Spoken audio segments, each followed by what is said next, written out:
what would happen to Israel after the days of the exile? What can we learn about what was going on in what we now call the beginning of the Second Temple Jewish period? We gain a little bit of insight about some of the things going on from the Book of Ezra. The Book of Ezra is named from Ezra the scribe, who testifies in the second half of the book, from chapter 7 through 10, of being personally involved in situations involving his return from Babylon to Jerusalem in the days of Artaxerxes I of Persia, around 458 BC or so. The first 6 chapters in his book detail events that seem to be involving the return of the exiles from the exile in Babylon and their rebuilding of the temple, which would have gone on between around 539 to 515 BC. In our English Bibles, Ezra is one book. It's part of the historical books. In the Hebrew Bible, it is combined with Nehemiah as a coherent narrative and is part of the writings. And then in the Greek, we've got First Ezra, Second Ezra, got a whole kind of stuff going on there with the various texts that go by the name of Esdras. A whole situation that we're not going to talk about today. Ezra is providing this information to provide later Israelites the encouragement to see how God had fulfilled some of his promises that he had made to return the people to their land, how they had returned to their land, and some of the things that were going on. And it's proper for us to consider these things as well. And so the book begins with Cyrus's decree, the very same message that ended 2 Chronicles 36. That Yahweh God of heaven has given me all the kingdoms of the earth. He has appointed me to build a temple for him in Jerusalem, which is in Judah. Any one of his people among you may go up to Jerusalem, which is in Judah, and may build the temple of Yahweh God of Israel, he who is the God in Jerusalem. Now, we should not imagine that this is somehow unique to Israel. From the evidence we've received from the Cyrus cylinder, which was discovered in Babylon, Cyrus prided himself on the idea that, well, the problem with Babylon was they were neglecting the gods, and so the gods rendered judgment on Babylon, and now Cyrus was allowing people to return to their lands and to honor their gods. So certainly, Cyrus would have sent this decree for Israel, for the Israelites to return to Jerusalem. We tend to not call them the Jewish people after this point, and other people would have received probably the same message. And so that's what's going on here. And so the exiles prepare to return to Jerusalem, and they go up with all kinds of gifts and resources and offerings. And in chapter 2, we've got this long list, 70 verses of the descendants of the Israelites who end up going, all the Jewish people who end up there, and how the whole number of 42,360, and they also have many other people, servants, and all these animals that go up with them, and the resources they had in the treasury, and they all return to the land. In chapter 3, we see the people back in the land, and they rebuild the altar. So that even though there's no temple rebuilt yet, there's at least an altar standing on the site, and offerings are able to be made, and they then kind of sort out exactly the kind of the what they're going to build, right? And they have the Levites, and they're making the songs, and the instruments are playing and things, and there's sacrifices going on, and we got this very powerful moment with the establishing of the temple, right, with the beginning of that building, where the priests, Levites, and leaders, older people who had seen with their own eyes the former temple while it was still established, were weeping loudly, and many others raised their voice in a joyous shout in Ezra 3 and verse 12, and how in verse 13 people couldn't tell the difference between the crying and the shouting, kind of melding together, which was that kind of experience, a bittersweet one, right? How it was not going to be anything like Solomon's temple, but it was a temple. And they were back in the land. And that was its own reason for mourning, but also for celebration. At the beginning of chapter 4, we learn that there are people from the north who want to come and help with the building in Jerusalem. They want to share in all of this. These are the ones that had been exiled to the land of Israel by the Assyrians in the days of Esarhaddon a while back. But Zerubbabel, who is a descendant of David, Jeshua, the priest, and the rest of the leaders say, you have no right to help us build this. We will build it as Cyrus has commanded us. And this is where Ezra lets us know there's all kinds of discouragement going on and all kind of frustration. And this leads us to a major challenge here in the book of Ezra, because he says that they were able to frustrate their efforts to the time of Cyrus until the reign of Darius. And hey, that is very much makes sense. And in fact, if we look from there, that they're frustrated until the days of King Darius there of Persia. And then if we go right into chapter 5, we can see that, well, then the prophets start encouraging the work, and they go and discover that, in fact, the Jewish people are right, that, in fact, Cyrus did make this decree, and it's the way that they are able to complete the temple. So we'll look at that, and then we'll go back to chapter 4 and hopefully understand why in a second here. So in chapter 5, Haggai and Zechariah are prophesying. You can see what their message of prophecy is, and especially Haggai is saying, hey, if you're not working on this temple, what do you think is going to happen here? You're not going to really prosper until this work is done. They start doing it. When they receive this harassment, they say, well, we're just going to keep doing it. And so Tatnai, the governor beyond the river, the province and the Persian Empire that Judah is a part of, beyond the west of the Euphrates River, they say, hey, did Cyrus say this? And they find a copy of the decree. So this is a win for the Persian bureaucratic and archival system. They find in Ecbatana, one of the capitals of Persia, that Cyrus had indeed made the decree that the Jewish people should return, Israelite people, he called them, and that they should rebuild the temple. And so not only were the Jewish people given space to build a temple, but in fact they were encouraged to do that. And anybody who would try to hinder it, their house would become a latrine. And it would not be good for them, right? And so they were able to build a temple. There were sacrifices offered on behalf of Darius, and in fact there's this great celebration at the end of chapter 6 in which the temple's rebuilt, fully dedicated. They observe the Passover, and now we see the continuity in the land of Israel, and in terms of all that they are able to do. They're back in the land. They're able to observe the law of Moses. They have a place to sacrifice, a fulfillment of what the prophets promised had taken place. Now, going back to chapter 4. The reason why we come back to chapter 4 is because we're told that there is accusations being made of against Judah and Jerusalem in the days of Ahasuerus, who is Xerxes, who is the son of Darius the first. And then we have in Aramaic a copy of a letter that had been written to Artaxerxes. We imagine Artaxerxes the first, the king in the days of Ezra. And in this letter, you say that they are completing the rebellious and odious city of Jerusalem, its walls, repairing its foundations, and saying, hey, to the king, if you allow them to do this, no matter what, they're going to just rebel against you. They're a rebellious city in the past. It's a masterful piece of provocation, right? It's a selective reading of history. You go back and, honestly, you look at the history, and yeah, Jerusalem was constantly rebelling against the Assyrians and the Babylonians. This is a true statement, and so it's being pointed out. This is going to cause great difficulty for the king, and that is why they were encouraged to stop their behavior. And in fact, the way that's put here is that it stopped work on the temple. Now, of course, the problem here, you could read the whole text, and if we didn't have the identifying king information, we would naturally read it as, oh, look, there's opposition. The opposition is to the temple. They can't. The Persian authorities stopped them from building the temple because of this instigation from the northern tribes, until they just decide to go beyond it and just build it anyway.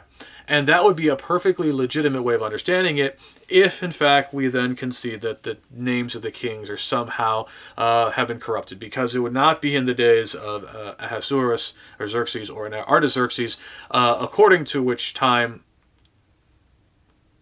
the temple has already been built. And we look at the copy of the letter itself. The letter is not even talking about a temple. The letter is talking about the walls and trying to rebuild the city in general.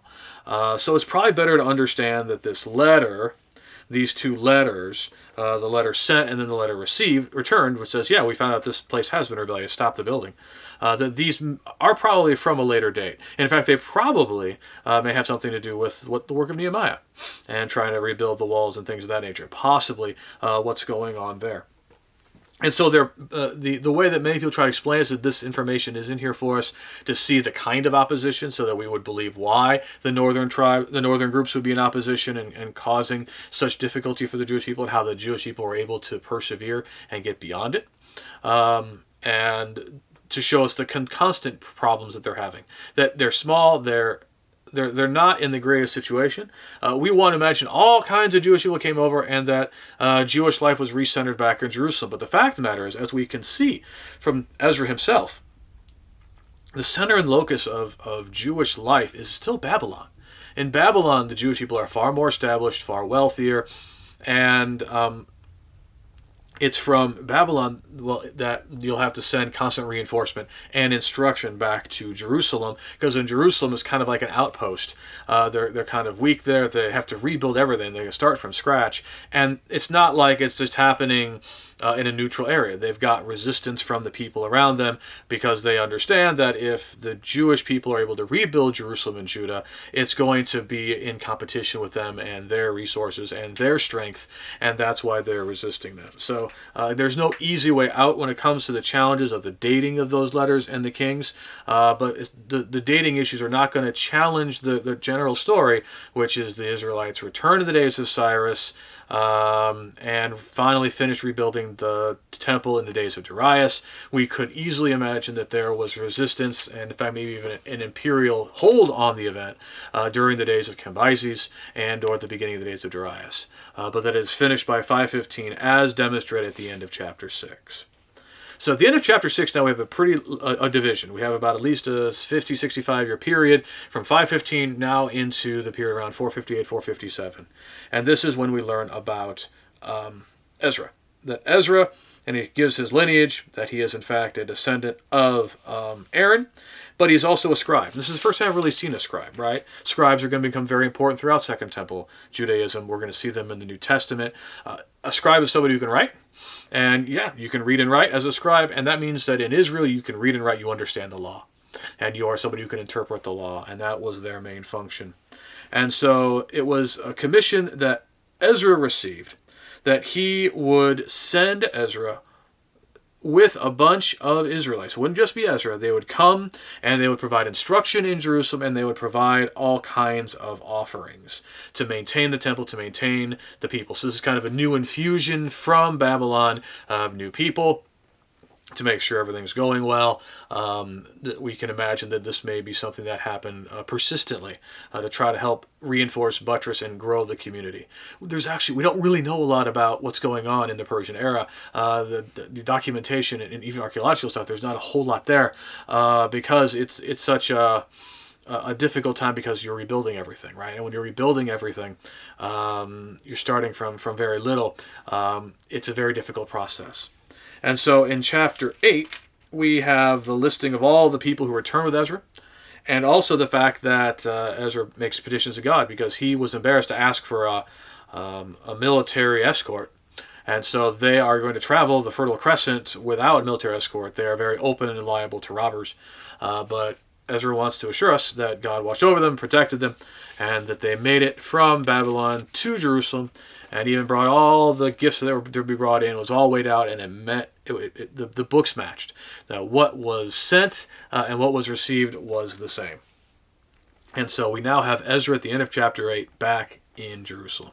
And then we have the great crisis that defines the book of Ezra, where when he had done these things, the leaders approached and said, hey, the people of Israel, they have not separated themselves from the local residents. They've in fact married the people around them. They're taking their daughters as wives and for their sons. And the race has been intermingled with the local residents. That in fact it's even the leaders and the officials who have done this in a prominent way.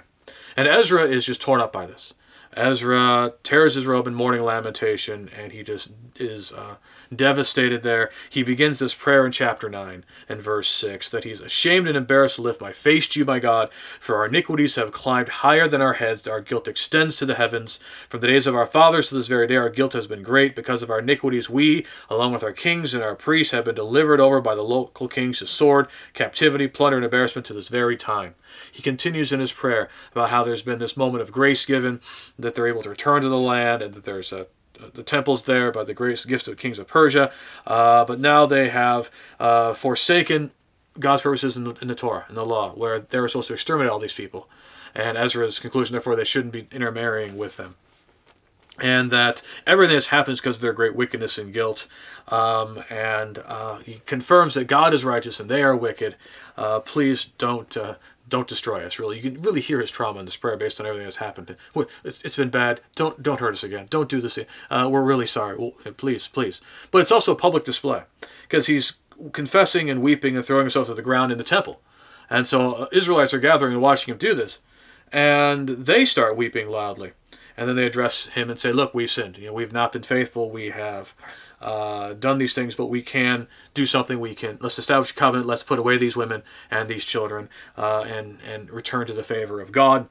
And Ezra then made the leading people take an oath about it in the beginning of chapter 10, verse 5 and 6. And he was fasting throughout that time, and a proclamation that within 3 days that all Israel needed to come and stand before the assembly of the elders. This was decided, but the people said, "Hey, we want to deal with this, but it's raining right now. We're getting wet. There's too many of us who've done this. It's going to take too long. Let's break up. Let's do this, town by town, and sort it all out later." And only a couple people were against this in verse 15, and otherwise the people were working in this. And the rest of the book from verse 18 through 44 are the list of all the people who had taken these foreign wives and had intermarried with them.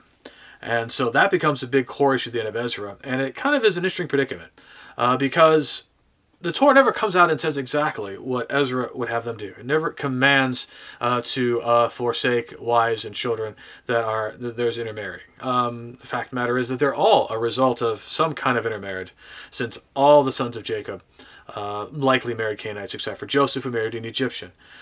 We have the story of Ruth, right? We have there's very likely times where there's been this intermarriage. But of course, the whole problem that Israel had was because they did not wipe out all those nations, as God had commanded in the Torah. They were a snare for them, and they would lead them to serve the other gods and things like that. So it's very hard to get in the situation and judge Ezra and the people too sharply. Because we don't know what kind of influence these people were. We don't know how the women and children were treated when they went back to their native people. But we can understand why it was problematic, and that maybe it was a difficult predicament for them, and maybe their zeal went a bit too far in regards to that. Should they have married these women in the first place? Probably not. But now that they've done so, to just so flippantly divorce them and to send them away, but maybe at the same time, maybe the influence of these wives were leading their families to not fully serve God the way that they should, and that in fact Ezra is more than justified in his concern, and that the people made the correct decision in regard to these things. The testimony is certainly here. Later Israelites would certainly read this testimony and be reaffirmed about why it's so important to stay within the Jewish people. We need to be very careful with how we read it and how we understand it. Yes, there is concern in 2 Corinthians 6 about being unequally yoked, and that's something that we should be concerning for people. But once somebody has made that commitment, what God has joined, let not man separate, especially in the New Covenant. So we need to be careful with how we handle Ezra. It's worth asking, did Ezra and the Israelites go too far in their zeal the other way, because of their concerns about all that had happened? Is an open question. It's very possible. It might be possible they're fully justified. It's possible that they went too far. Something to keep in mind as we consider there the end of Ezra. So we see here a witness from Ezra regarding how the temple was rebuilt and the Israelites returned to the land, and things going on in his own day. And there's a lot we can gain from it. But most importantly, it's that God was proving faithful to his promises. Israel would persevere. They would be able to observe the law of Moses. There would be sacrifices again. And what God had promised the prophets was taking place. It was only in part and only in a shadow. Its fullness would come in a far later day. But God had proven faithful, and the people were steadfast and firm in that. Let us take and learn from Ezra, and to faithfully serve our God, and be dedicated to his purposes, be willing to confess our sins, and maybe even some of the sins of our ancestors. We're again thankful that you've joined us. We hope that you've been benefited by our conversation about Ezra. If you have any thoughts or comments, please let us know. Can carry on the conversation in the comments. I'm Ethan with the Adventist Church of Christ. We'd love to be of encouragement to you. Can we pray for you? Can we study the Bible with you? Or do you want to take a Bible correspondence course? Would you like to meet with us? There's something we can do for you. Please let us know. Please reach out to us at AdventistChurchofChrist.org. You can also find us on social media at Adventist Church or Adventist Church of Christ. We again thank you. May the Lord bless and keep you until we're able to meet again.